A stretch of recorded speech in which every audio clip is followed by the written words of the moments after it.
Great. So welcome to the West Virginia State Workshop, day 2. Some of the days are running together, but this is the roundtable for student development during the entire COVID-19 situation.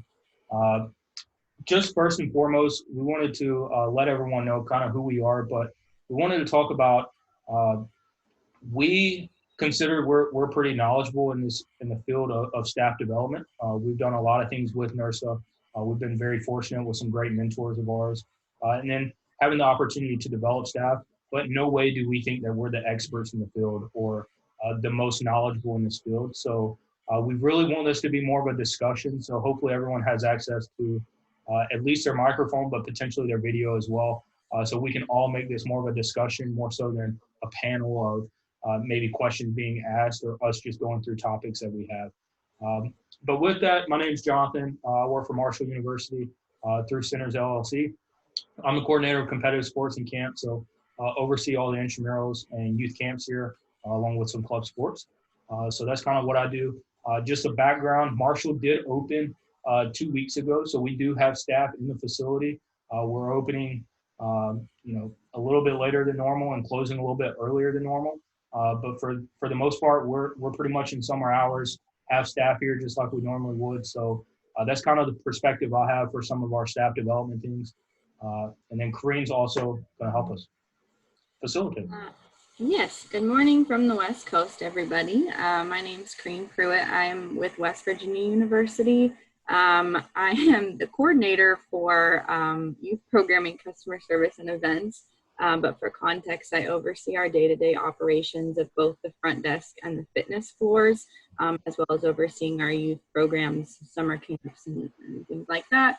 And then I actually do have student development written into my role. So I'm serving as co-chair with Chris as the student development committee chair for the department and things like that. So, and then for our campus context, we are closed. And some of y'all may know, but about 2/3 of our staff are currently furloughed, myself included. So we've got 4 standing strong to hold it down for us, but we did close, and before that, we, at least operationally, were able to initiate a lot of our hiring processes. That will be one of the topics we talk about later, is where people are at with those processes and how they're adjusting. But we were able to at least initiate that and have kind of gone through the process of hiring, training, and onboarding our operations supervisors, and are in the middle of doing we have trainings today actually for some of our new operations attendants. So that's kind of where we're at with staff trainings and things. And then I think, these are, if you were on the call yesterday, these are similar to those same points, but just make sure you're muted unless speaking. We are recording. Utilize the chat box as much as possible. I'm sharing my screen, but we'll have Jonathan and Stephanie kind of help monitor the chat box. And then Jonathan kind of covered the rest. So these are some, when Jonathan and I sat down and we're talking through what we wanted to go over with y'all today, these were some of the points that we came up with. I think that our biggest point of emphasis is that we recognize a lot of these discussions have been happening in different capacities. Nurses been having some really good roundtables. If you haven't watched those or weren't able to participate, we encourage you to check out the student staff development ones that they've been putting together. I definitely got a lot out of them, especially the first one in particular, but those would be a good place to look at too. But I think that our biggest kind of focus is shifting away from maybe some of the initial conversations that were happening about how do you engage students during this time to now shifting to how do we develop them in a time of needing to reopen, and looking at it through that lens. So that's hopefully where some of the focus is today. But again, this is a space for y'all to connect and engage with each other. So whatever y'all want to talk about, we will. But these are some of the things that we talked about or wanted to talk about with y'all. So we'll go ahead and get started with our first topic, which is recruitment of new employees. Jonathan, do you want to start with this one? Or? Yeah, so I'll give the perspective kind of from Marshall. Like I said, I oversee competitive sports in camp. So right now we don't have camps and we don't have competitive sports. So myself personally, I've not recruited any new members. I am waiting to see if we're going to be able to run a camp maybe later in the summer. So I am ready to start recruiting, but we have recruited for our facility. So kind of what our recruitment process looked like for those who haven't opened. And we wanted to open this up for discussion as far as what your plans are when it comes to recruiting. But we were kind of ready, locked and loaded, ready to publish new jobs. It's a tough situation as far as posting new jobs without knowing exactly when we're going to open. So we didn't know how to start with the recruitment process. But we posted new jobs once we thought we were going to get the okay to open. We were able to do virtual interviews and also virtual trainings, which was a little bit different than obviously what we've done in the past. But the virtual hiring process is probably something that we maybe all should be looking forward when it comes to the fall. So wanted to open up for any discussion if people have worked to virtually hire someone. I know a couple of us have opened a facility. Our pool at Marshall is opened. So I don't know if Eric, you may want to talk about the virtual hiring process for some of our new lifeguards or new people. So anyone that has any hiring process that may want to give input. Hey, Johnny, thanks for that call out. So I'll spare y'all. I'm eating Chick-fil-A right now, so I won't put my video on. But the hiring process, it really, we had a good amount of students come back and want to work since a lot of pools in the area were closed. So I am just now starting the outside hiring process. Basically, all I'm doing is offering Zoom interviews for people. And then from there, potentially having some sort of in-person skills assessment. I'm still evaluating that and seeing how that's possible under COVID guidelines and making sure social distancing is in place, but mostly just Zoom interviews for the time being. Also hosting a couple lifeguarding classes within the next month. So that'll be interesting to see how those play out. Most of it will be virtual. But again, it's just adapt and see where it goes from here. So we wanted to pose a question. Has there anyone that's been working on the on virtually hiring but may not be open yet or may not know when they're going to open, but you've already started the either virtual posting of a job or started the process of hiring and what that may look like for those who haven't started?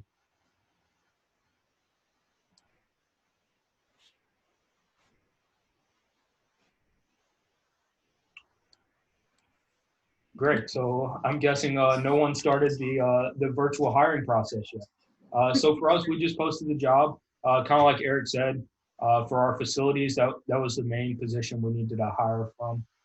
So we were able to do everything virtually. So kind of going off recruitment and kind of, again, going off the point that Eric has talked about is the retention of current employees. We've recruited the employees for those jobs that we needed filled. But one thing I think that makes campus recreation different than any other job on campus or really any job off campus for students is the ability to retain our employees and why they want to stay. And that's because we give them more development opportunities than, saying working at a Dunkin' Donuts across the street or maybe working at the library. They're able to develop in positions. And there's also a variety of positions open at the rec. So typically we see less turnover at all the kind of institutions I've been at, less turnover in campus rec more so than anywhere else. So with that retention piece, we've looked at some things that we've done as far as our retention of staff here on campus at Marshall University.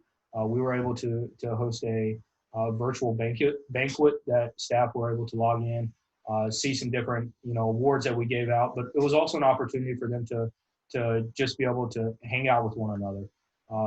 Not being in the facility and not being able to have that piece of a sense of belonging to the rec center has been a little tough for some of our staff that have reached out.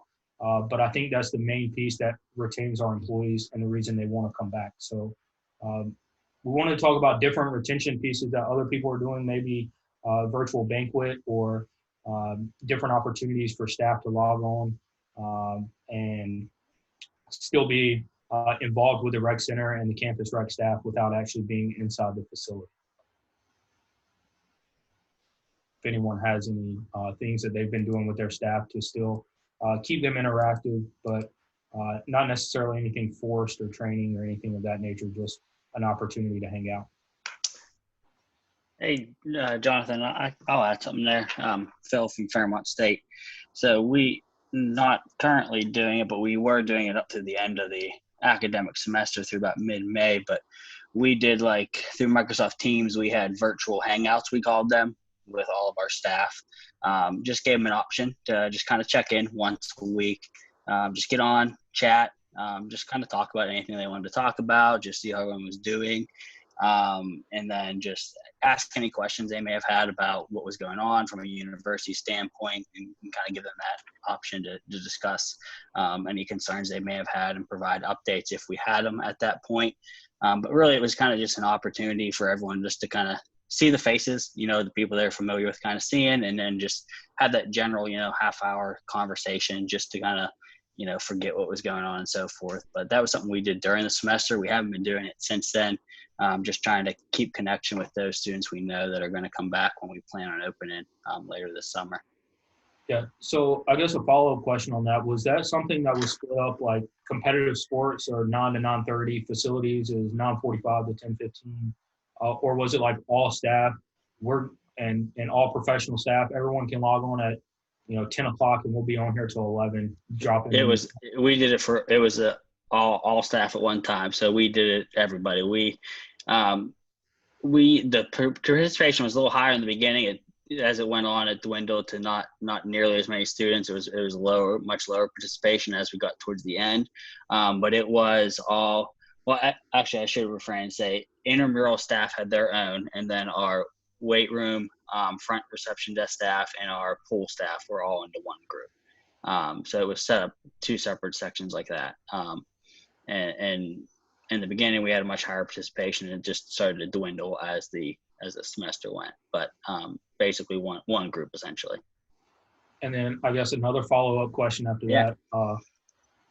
Obviously, intramural people seem that they feel privileged enough to have their own group. I understand that, but also, do you think it may have dwindled because of finals week was coming up and just overwhelmed of being home, or was it more of a burnout of things that have happened from it's been happening for 8 weeks and they didn't feel the need to connect as much? It started to dwindle a little bit before finals week. I feel like it was more of the feeling the need not to connect as much, and just as I personally started to connect back out with a lot of them as I did like evaluations with them virtually. And many of the students I talked to, they kind of felt overwhelmed with some of their classes being transitioned, because a lot of them, at least our student population, having the online classes was a different experience for many of them. So there was a lot of overwhelming feelings with them. So I think they kind of we're just trying to navigate life in a sense. And so that just, I think, fell by the wayside as not being very important for them to check in on. So they just kind of pushed that one off. And then are you planning on starting these back before you open to get them involved back into I guess connected with the staff, or do you not see this starting back up? So like I said, I've stayed in connection with the handful that I know will be coming back to work, that plan on coming back to work in the summer. Whenever we would reopen. We haven't had discussions about starting that particular session back up prior to reopening, but I can imagine as we start to move forward now, as conversations are starting to heat up a little bit more about what will entail as far as reopening and looking back at the fall, that'll become a conversation point, is how we get back in more connection with the mass of students that'll be working as we look to start rehiring processes and so forth, and how we start connecting back with them more. And that might become an option as something to kind of reconnect with them, because we have started formulating some plans for online trainings and orientations and so forth. So there's going to be a lot of virtual in their future one way or another. So that's definitely going to be on the table, I think, in some of our future meetings and discussions amongst professional staff. Great. Does anyone else has anyone else experienced or had the same opportunity for the students, virtual office hours, or virtual meetups for, an hour or so a day? And are they continued, or are they also stopped, or what has it looked like for other schools? This is Sandra from WVU, and I work within the Aquatics department, and we have kind of tried on a weekly basis, really since we were kind of excused from campus, to meet, to do a bit of a hangout every week with our lifeguard staff. And same kind of thing that Phil had shared, that, initially quite popular. I think we had 32 people, with a staff of about 40 that attended. But, more recently, it just seems to be a handful, and then just really sharing with them, what the plans are, what the process, where we are with opening. Most are the individuals who will be coming back this summer. They're just a little bit antsy to kind of identify when and want to know more than I think we all know. But we're going to continue to do it until we open. Okay, awesome. Anyone else? Hey, I'm PD Mannion, fitness coordinator at Boston College. I kind of started as this all was, going on and we were closing down and everybody was going home. Just kind of keeping everybody updated on, we had kind of a staggered closing, so keeping updates going in that effect. And then once everybody was closed and down, I started doing a weekly email check-in and a weekly Zoom check-in. And I found that a lot of people were liking the emails, but not necessarily responding, nor were they really coming to like the group Zoom meeting. So what I did next is through Calendly, set up like a 4-week block where they could schedule individual 15-minute check-ins with me. And not all of the staff did it, but I had a pretty good response rate, and everybody that got on just kind of talked about, even though they didn't respond to the emails, they liked the contact, they liked kind of the sense of normalcy and schedule there, and, they enjoyed getting on. And I didn't have very many answers for them, and I don't still, but they enjoyed getting on and kind of talking about where they are and what the routine looks like now and things like that. And that kind of stopped probably a week after finals. So since then, I've just kind of cut it down to one weekly email where I don't really talk about, hey, we don't have any more updates yet, but I'll do something like last week, I gave them a bunch of resources on some outside things that they could do while social distancing. 2 weeks prior to that, I sent out a poll and asked everybody for a positive insight from COVID, and kind of picked out the best ones out of those, maybe not best, but like the best articulated ones out of those, and put those together in an email and just kind of shared, hey, here's some positive insights from your fellow student staff. So that's something that I definitely plan on continuing to do, just kind of that weekly check-in of something else. But as we go back in the building, my plan is to show them the building, to send them video check-ins from the building, and just kind of explain, okay, here's what I'm doing in here, here's what we're setting up, here's what this is going to look like, to kind of amp up, reintroduce them to the building, introduce them to the new policies we're going to have, and kind of amp up towards reopening that way. That was a lot of good points that I wrote down. One thing that I'm going to take from that is, and PD, thank you.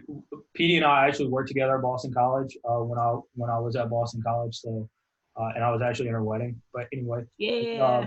One thing that I do with our staff emails, and I've done it at every school that I've been at, we send a weekly email, and it's going to have important information.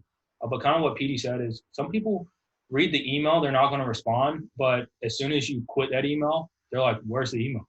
That was a constant in my weekly life of virtual life. So I do a studs and duds of every email. So the studs are all the good things that happened in the week. So, and that could be anything from the rec center. We had, great turnout for a certain event, or, it can be anything. The rain held off for our championship night for flag football. And our duds can be anything from the last few weeks has still been COVID, because, the dud of the year has been COVID. But duds can also be anything like, so-and-so played in our esports tournament and lost by 40 points. They're a dud this week because they didn't do that great. So that's something that I didn't think our staff ever really looked at. I skipped a week, and I will never skip a week again, because it's one thing that they really look forward to. So don't underestimate your impact when it comes to students. We may think we may just bog them down with emails, and maybe it's not something that we want to email them every day or twice a day, but once a week, that can be that constant thing in their life that they may want, especially as part of that feeling involved when it comes to campus rec, feeling feeling their belonging. And that's kind of what we do with that email. And then also you said the video, you would like to send video updates to the facility. That's one thing we did at Marshall. We did a walkthrough. So very similar to what you would see, it was sped up, but it was basically a video that walked exactly through the rec, what it would look like. We don't want to surprise our members, but we definitely don't want to surprise our employees of what it's going to look like when they come back. I think Flick may have made something, being very honest with our staff, letting them know exactly where we're at and what it's going to look like. And I think that's an important piece. So if you can get in your facility, hey, this is what it's going to look like now. It's not what we've done in the past, but this is what we're going to have in the future. And these are procedures and measures we're taking to protect you, but also our patrons as well. So I think that was a good point about the video. Jonathan, I just wanted to jump in really quick. Something I thought was interesting here at WVU is our president actually requested from all student life a list of 5 or 10 student names from each area, and he wanted to directly communicate. And so our president has been doing that since we closed down. But the reason I bring that up is because that kind of trickled down. So not only did he do that, but then it encouraged everyone in student life to also, reach out to either students that are employees or quite honestly just participants and just see how they're doing and connect with them and just show again that we care, that we value them. And honestly, as I think a lot of our staff found out, that our students were struggling with the transition, not only just being, online, but what it meant maybe to be at home and to take classes at home or to share resources and stuff like that. So I just thought it was interesting from our leadership all the way down, just to be able to engage with our students and not even necessarily talk about work. While they may be employees, we're just talking about how they're doing, how they're adapting and adjusting.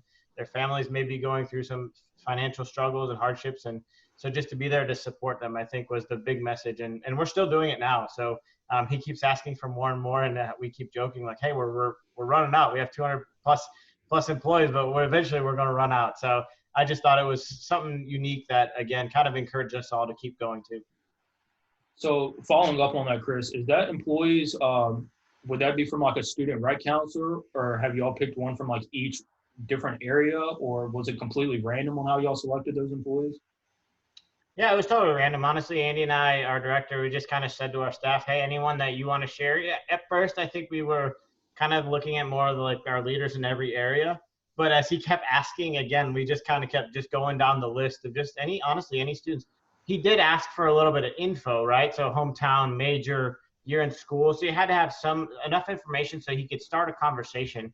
Some of them were over phone, some were over email, but it's something he really, really enjoys. He's very much engaged with our students. Like he'll go out on Saturday nights if it's someone's birthday party. This is normal for him to really, really engage with our students, but it was just his own way, I think, to connect with our students and keep that momentum going through these difficult times. We shared with him the information for our competitive sports banquet, and he jumped on, and so that was fun to see the students get excited about that, and they were bringing their parents on, and then suddenly we had a ton of people on the call that were meeting him and stuff. And so I was surprised as someone who didn't come from a school with a super engaged president, to see how that really did boost morale. And then they were super impressed by me when I was like, nope, Andy helped me do it. It wasn't my doing, but just cool to see that the small things that you wouldn't think of are the things that matter. Yeah, and I think that goes back to sometimes I think we undermine the impact that we have on students in their short time that they're here. Granted, we're not the presidents of the university, or there may be a president of the university on right now, but we're mostly not presidents of the university, but I think we do still have an impact doing some of those things with the students. So this is kind of going to roll into the next part that we wanted to talk about, unless anyone else had anything as far as virtual meetings. If you do, please let us know. But the impact of the overall student-employee experience, I think that's one thing we value when it comes to Campus Rec is we develop our employees. Employees that work at Campus Rec are more equipped or better equipped to enter the workforce or wherever that may be, whether that be Campus Rec or any other position. How is COVID, obviously it's going to impact, how is that going to impact, and that's going to lead into the training method. We wanted to ask, is anyone, we're about that time where people are starting to plan their August trainings, whether that be an all staff training or an all supervisor training, or maybe we're completely eliminating that training altogether. So wanted to talk about that. With the all staff training, typically it's one thing we've talked about at Marshall within the last few weeks. The all staff training is one thing that I think our employees like because, they're getting paid, but it's all information we could probably disseminate out in our individual trainings, but it's an opportunity for our all staff to have an intramural employee that's here until 11 o'clock at night, meet the building attendant that's opening at 4:30 or 5 in the morning. It's an opportunity for all of our staff to interact and really get to know one another. So that's one impact if we don't have an all staff training. So what might our all staff or all supervisor or potentially no all staff training look like, and what the overall effect of our student development would be? So if anyone has had discussions about what their all staff's going to look like, or maybe you've already decided to eliminate your all staff training and just do all supervisor training, or maybe what are some thoughts if you haven't made a decision yet, but some conversations about it.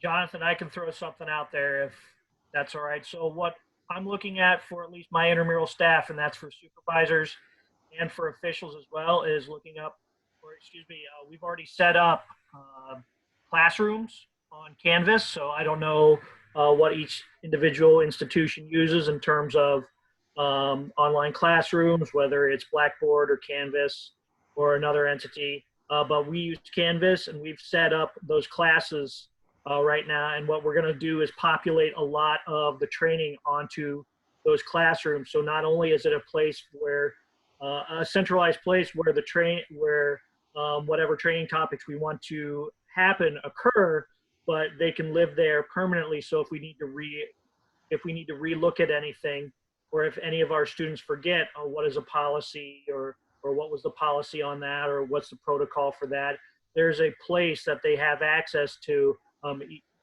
on their mobile device or whatever that they can go to and not have to worry about, did I throw it? Or basically what we have to worry about is, did they throw away the paper handbook or manual or module or whatever. So that's what we're looking at right now. I don't know what exactly I'm going to put on there yet. I've got a few ideas, whether it be de-escalation, customer service, our intramural handbook for our participants, as well as our student officials and supervisors. There's some things that we will put on there, but just looking at right now what we can do, what we can do online, so we can limit the amount of time we have face to face, so we can practice social distancing.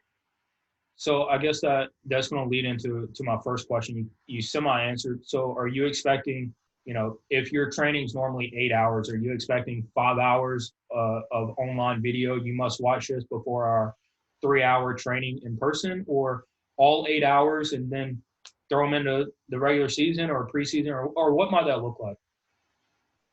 For me personally, I think that's going to be a blend. And I think what we see, especially like looking at models like the American Red Cross, where they do blended learning, it's good to have those online modules and to see that, but to actually put it into practice or have face-to-face time, so that if there are any questions, they can be answered. And sometimes what we miss when we don't have that face-to-face interaction is the intonation of voice, and just kind of the body language too. So yeah, I could certainly answer those questions, if they're sent to me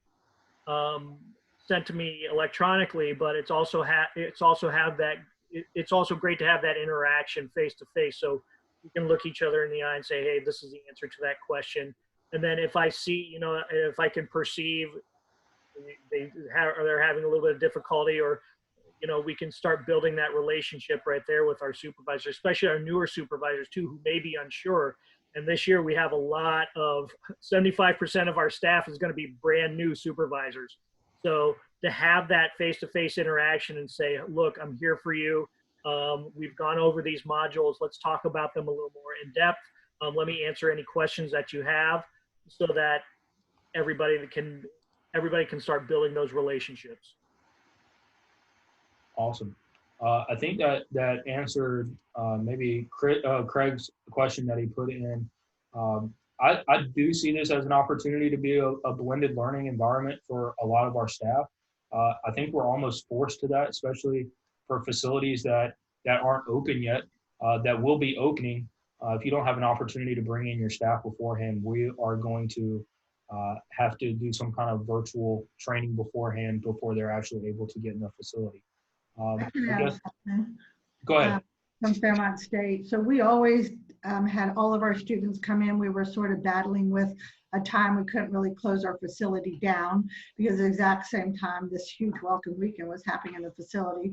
But what we found was we were doing a good job with socialization, and we had an escape room set up, and they were interacting, and all these people who may not have known each other got to know each other.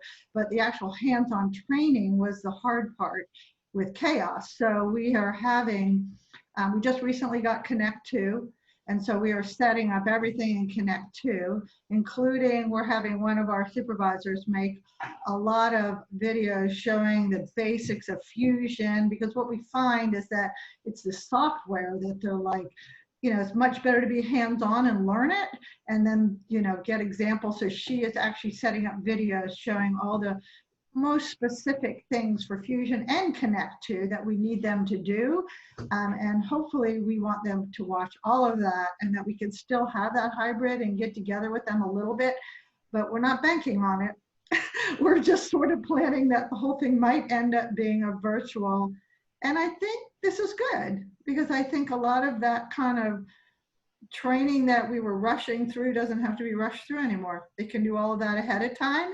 And then hopefully when we do get together, it can be more of an engaging environment rather than so much of a training scenario.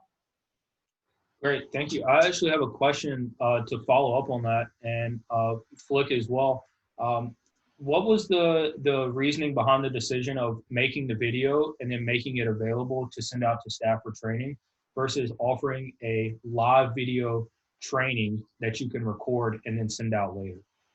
To where if we had an open session like this to where they could learn from a training, they would be able to be interactive, ask questions, and then for those who may have missed it, they can go watch a recording, as opposed to just making it all a recording, sending it to them and asking about questions later. Well, we haven't completely finalized what we're going to do, and that is a good suggestion, but I think mostly the reception desk is the ones we need to know how to do Fusion. Okay, so maybe our weight room doesn't have to be as familiar, but they do need to know more maybe about the Connect 2 versions that are related to the weight and fitness room, because they're all very far apart. And then the pool has their own specifics. So I think we were concentrating mostly on making sure the front desk, especially if they're new, they're just like, how do we sell a membership? You know, how do you check out the equipment? And unless there's somebody standing right beside them that has done it for a year and is really super familiar with it, and it's so tempting for them to jump in, the ones who know how to do it, and do it for the person who doesn't know how to do it. But I do like that suggestion, Jonathan. So, you know, we're still working on this. This is new because we brought everybody in and it was all hands-on. It was all face-to-face. And now we are just sort of planning that it might not be like that. So I think Robin, if I can hop in real quick. I can add on to this. Spencer, I'm Spencer from Fairmont State. I work with Robin as well.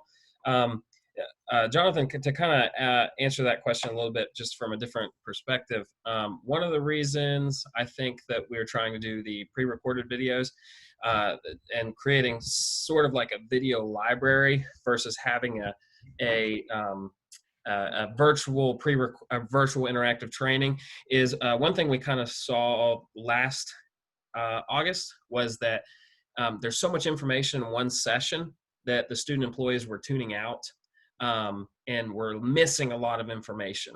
So when you create that video library, now our student workers can kind of go, they have a time frame, but they have a video library with resources that they can watch multiple times. They can pick and choose something they need to work on more versus something they need to work on less. And that way it's not all this information overload and they're just completely losing their minds and then tuning everything out because they don't want to slow people down by breaking things down or slow, you know, it's a lot all at once, if that makes sense. Yeah, absolutely. So I guess is there a way to verify that they've watched it, maybe on the system that you use, or do you attach an assessment to the end that's maybe 5 questions, or just honor system, or what does that look like?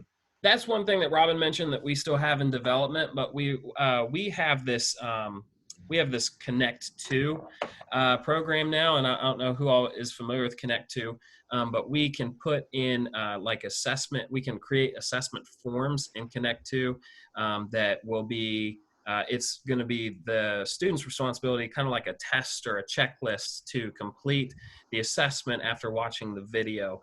Or the videos needed. Again, that's something that we're still working on, so that's all up in the air, tentative, could change. And I believe that we're going to be doing some live in-person trainings as well. This is just to kind of help, take all of the information out of one initial session, and then we're going to have these assessments in place to make sure that everyone is where they need to be, and it's not just kind of like, hey, are there any questions? And then you get all those blank faces because no one wants to ask a question.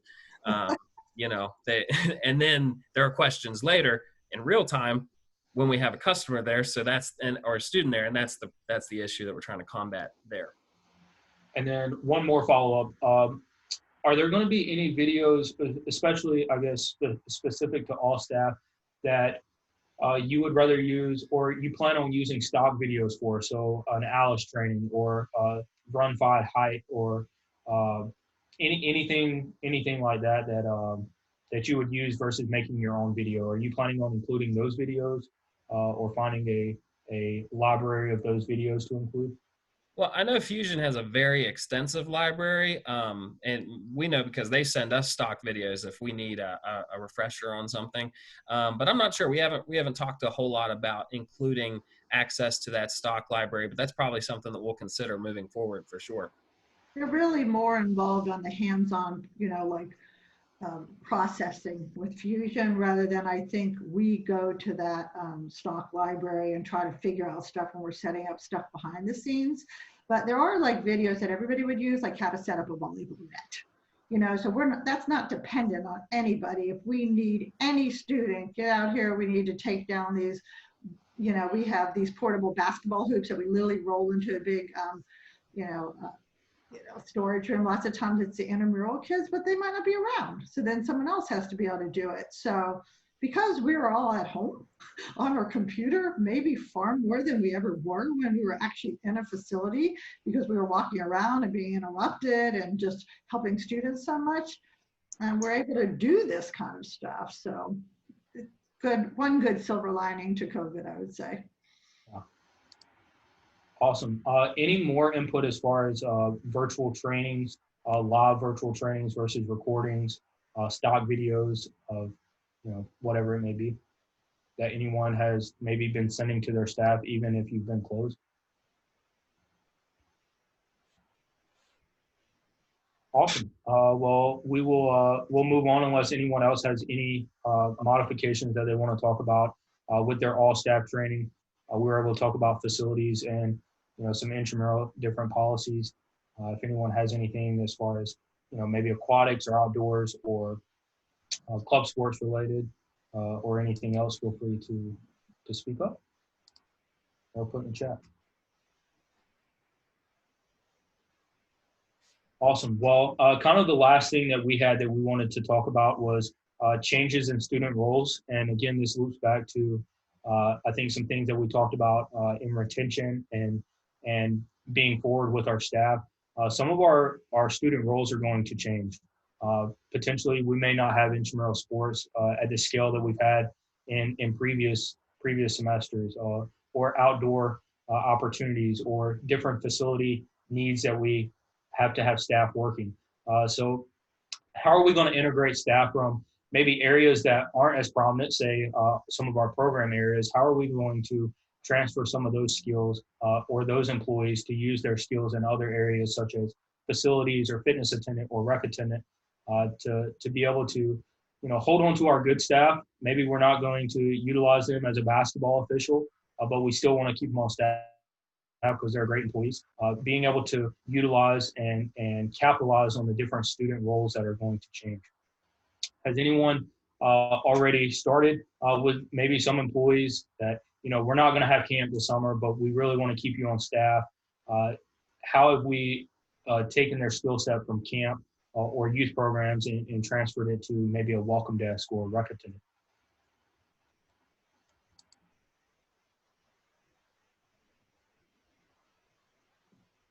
Well, I'll say something. Again, we're scheduled to open up in July 6th, and we're on the fence about the pool, but we have several lifeguards that are available, but they're particularly just trained to be lifeguards in the pool.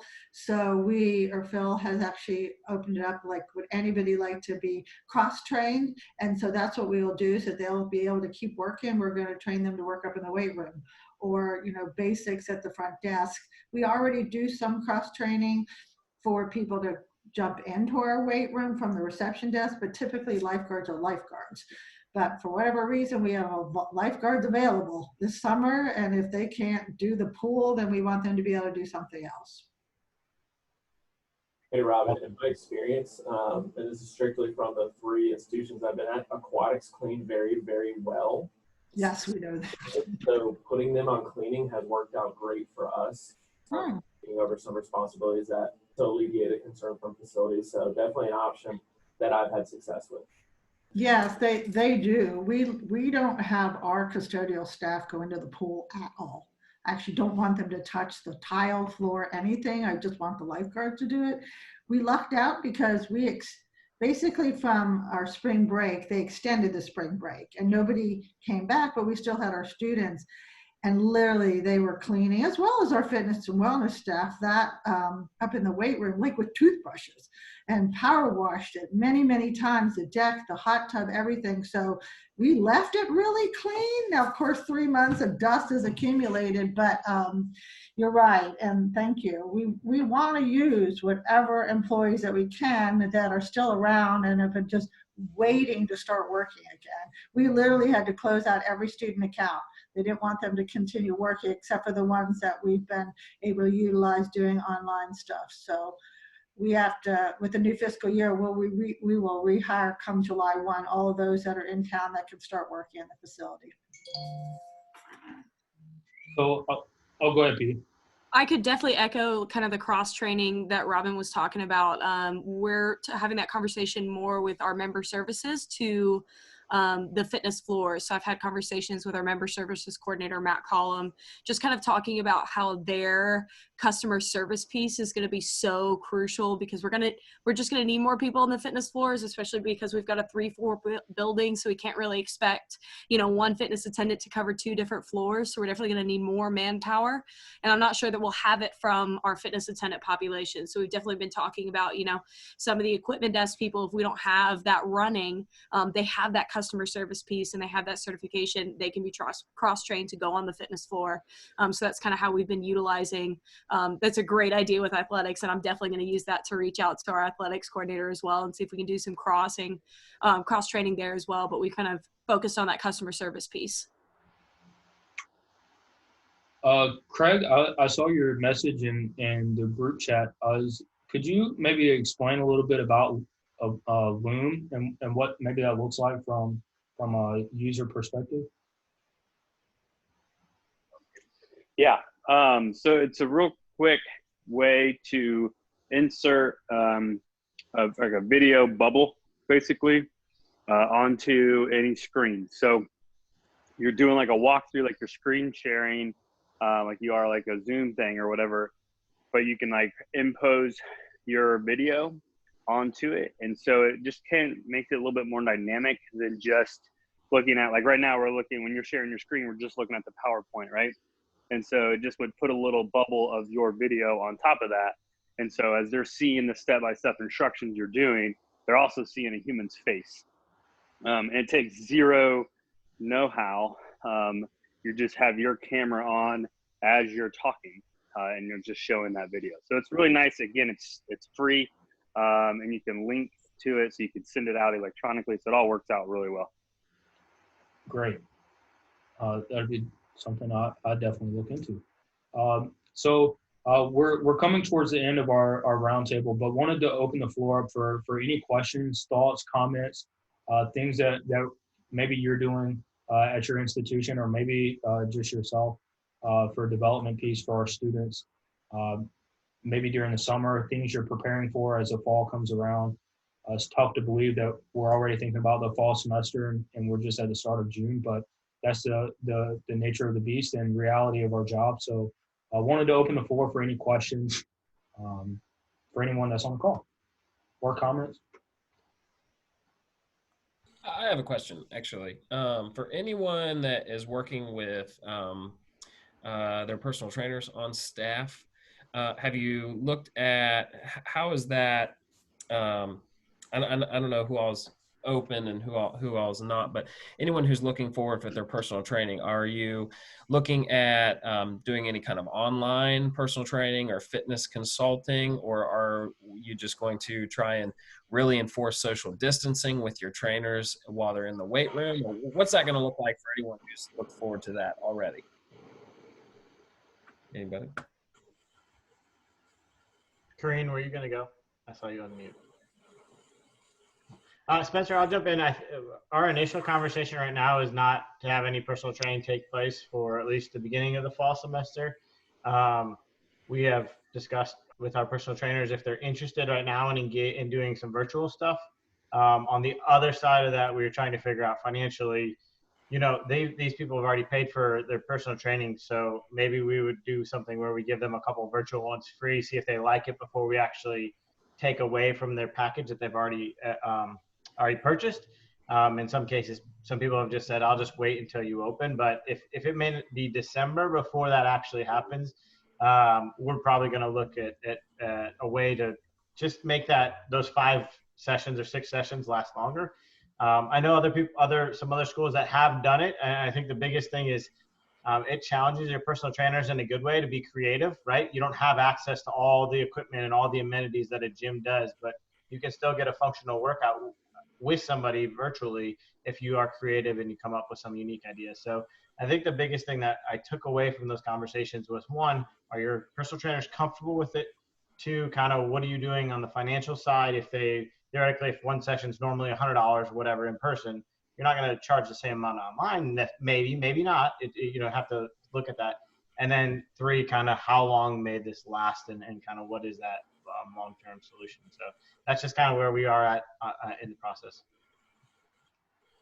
At Marshall here with our personal trainers. Now that we're open, we have a couple that want to continue to work. So they have contacted all of their clients and told them that we are open. We are able to, train in-house. We're not real busy right now, so it's been great. There's lots of space.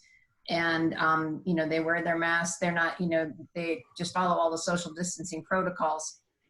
And as adults, it's a lot easier than we feel like private swim lessons might be to kind of keep their distance. We have not explored online. We did that while we were closed. We put pretty much a workout a day up for people to use if they wanted to.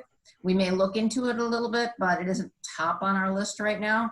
But those who are not comfortable to continue, we just extended their expiration date on the number of packages they have, so they can start up a little bit later on. That's been one of the key things, is they don't want to start right now. We can extend that expiration date. So thank you.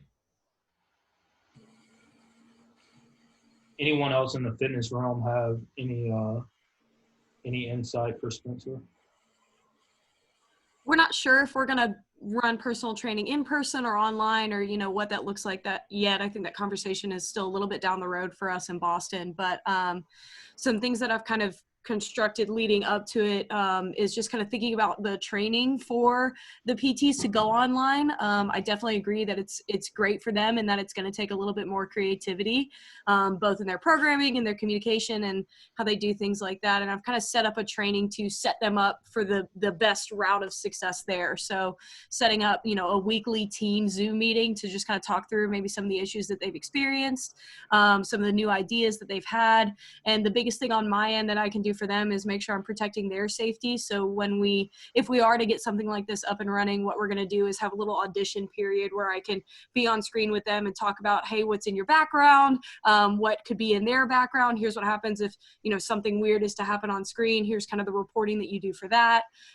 Just kind of making sure, they don't have any location identifiers on their screen, and they're thinking about stuff like that. So I think it's more of and those are just lessons that I've learned from teaching like online classes, things that I never really thought about before, that, I kind of want to put into their mental space. And the other thing that I've thought about for the in-person personal training, I've been really thinking about how we're going to lack the kinesthetic aspect for those learners that really need the touch. Something that, is a really easy way to kind of, number one, measure distance and also give that kind of touch feedback is a PVC pipe or a meter stick. And I've actually seen a coach that I used to train under use his phone and say, I ask him for permission, but I'm still not going to touch it with my hand. So I'll touch the point that I really want to make, I want to bring awareness to with my phone. And that's something, we could have a trainer do with a PVC pipe, hey, this part of your back, is it okay if I touch you with the PVC pipe? That keeps the distance, but still allows for that somewhat of a kinesthetic connection with the clients.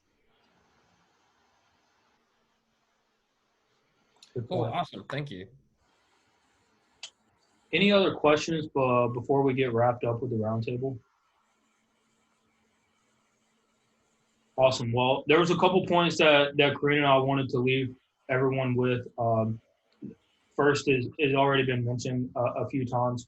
Never underestimate your impact.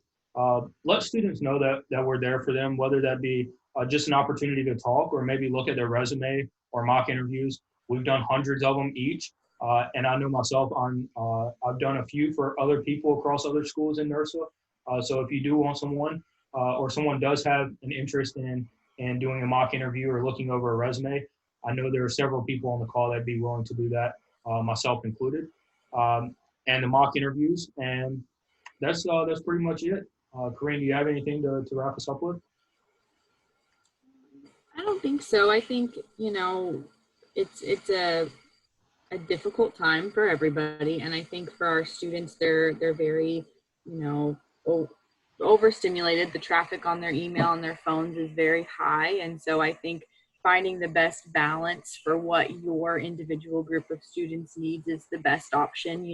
If you are engaging in opportunities with them regarding development, providing different layers to that. So if you're doing a leadership development series, maybe providing an email with links that has, short videos that recap the concepts, and then books for people that might want to get more engaged, but maybe not in a group level and they want to do it on their own time. And then maybe adding a third layer of in-person discussions, something like a book club, something, like a review, different layers to each of the things so that people can kind of challenge by choice, right? And figure out what they want to do based on their levels and their engagement. Because you have students who, if they were with you, they'd be working the full 40 hours, and then you have those who just kind of want to come, clock in, and leave. So you want to provide the opportunities without, kind of making them feel that they have all this additional work that they need to do. So I think finding a balance is helpful, and then using, the resources around you that you have. But.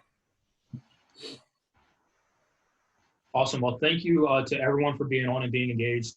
I think, we had a great hour of discussion. Those that are in the state of West Virginia and those who aren't, just keep in mind that there are other presentations. This may be the last one for today. I'm not sure Stephanie could, and I'm sure Phil could talk about that. But we do have more for the next few days. So be sure to check out the schedule and get involved in any ones that you are interested in. Yeah, thanks, Jonathan and Corrine. Like you mentioned, this is the last one for today. We start up again tomorrow morning at 10. So we hope to see you all there.